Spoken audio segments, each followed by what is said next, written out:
Bonjour Elsa, Bonjour Michel. on a le plaisir de t'écouter le 26 juin pour la journée d'information des praticiens, la JIP. C'est vraiment un plaisir. Sur les MIH, est-ce que les MIH sont des pathologies fréquentes aujourd'hui? Alors tout à fait, les MIH en fait ça va toucher un enfant sur 7. Donc on peut vraiment dire que c'est des pathologies qui font partie du quotidien. Et quels sont les signes vraiment de diagnostic pour un praticien de ces MIH, s'il te plaît? Alors ces MIH en fait elles vont se manifester par des opacités qui seront bien délimitées sur les premières molaires permanentes, et ces taches elles peuvent être soit blanches, soit beiges, soit jaunes, et la particularité des MIH c'est qu'elles vont être asymétriques. J'imagine que vous devez être confronté à des angoisses des parents par rapport à ces tâches, je pense. Tout à fait, donc c'est vrai qu'il y a toujours beaucoup de questions de la part des parents. Il peut y avoir une certaine culpabilité aussi qui se met en place, où les parents vont nous interroger sur les causes possibles de ces CMIH. Est-ce qu'ils auraient pu mieux faire? Et c'est vrai qu'il faut avoir toutes les réponses pour pouvoir répondre aux questions des parents.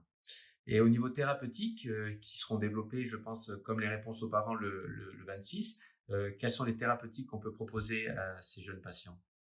Alors, il faut savoir qu'il existe tout un tas de thérapeutiques, et le plus important, c'est surtout de ne pas laisser l'enfant sans solution. Donc ça, après, je pense qu'on peut en parler pendant des heures, mais je le développerai lors de la journée de la JIP.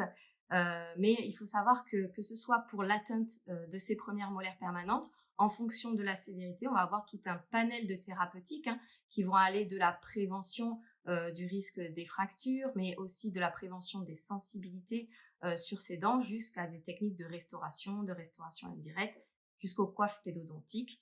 Et puis, il y a aussi, une majorité des cas, des atteintes sur les incisives permanentes. Donc là aussi, c'est quelque chose que j'aborderai lors de cette journée, où finalement, la question qu'on peut se poser, c'est à partir de quel âge peut-on agir sur ces tâches en antérieur, à partir du moment où il y a une réelle détresse psychologique de l'enfant. Et ce que j'ai envie de dire, c'est qu'il faut surtout agir le plus tôt possible pour pas laisser l'enfant avec justement cette souffrance psychologique.